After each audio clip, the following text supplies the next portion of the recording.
Cancer আক্রান্ত পথকুকুরের পাশে এক দল দামাল যুবক, মন কাড়ল শহরবাসীর। জলপাইগুড়িতে ক্যান্সার আক্রান্ত পথকুকুরের জন্য রাস্তাতেই কেমোর ব্যবস্থা করল এক দল যুবক। তাদের এমন মানবিক লড়াই মন ছুঁয়েছে শহরবাসীর হৃদয়। মুগ্ধ তারা। রাস্তার ধারে পড়ে থাকা একটি অসুস্থ কুকুর ধীরে ধীরে মৃত্যুর দিকেই এগোচ্ছিল সে।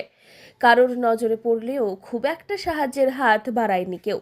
কিন্তু সেই কুকুরের কপাল ফেরালো এক দল প্রাণ পাগল যুবক।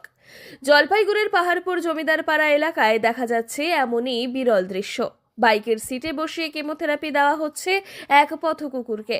কুকুরদের আমরা পরিষেবা প্রদান করে থাকি। এইখানে যে রাস্তা দিয়ে যাওয়ার সময় আমরা একটি পথকুকুর দেখতে পাই, যেটি ক্যান্সার আক্রান্ত, যেটা গত সপ্তাহে প্রথমবার আমরা কেমোথেরাপি দিয়েছি ডাক্তারবাবুর পারমিশন এবং প্রেসক্রিপশন অনুযায়ী। আজকে দ্বিতীয় সপ্তাহে ওর কেমোথেরাপি দেওয়া হচ্ছে, সপ্তাহে একবার করে হচ্ছে। এরকম 4 সপ্তাহে ওর কেমোথেরাপি চলবে। এবং যেহেতু ক্যান্সার আক্রান্ত কুকুর এবং এটা যেহেতু সেক্সুয়ালি ট্রান্সমিটেড, অন্য কুকুরের মধ্যে ছড়িয়ে যাওয়ার সম্ভাবনা, সেই জন্য এইভাবে এটা কেমোথেরাপি চলছে এবং আশা করা যায় এক মাসের মধ্যে সম্পূর্ণ সুস্থ হয়ে যাবে।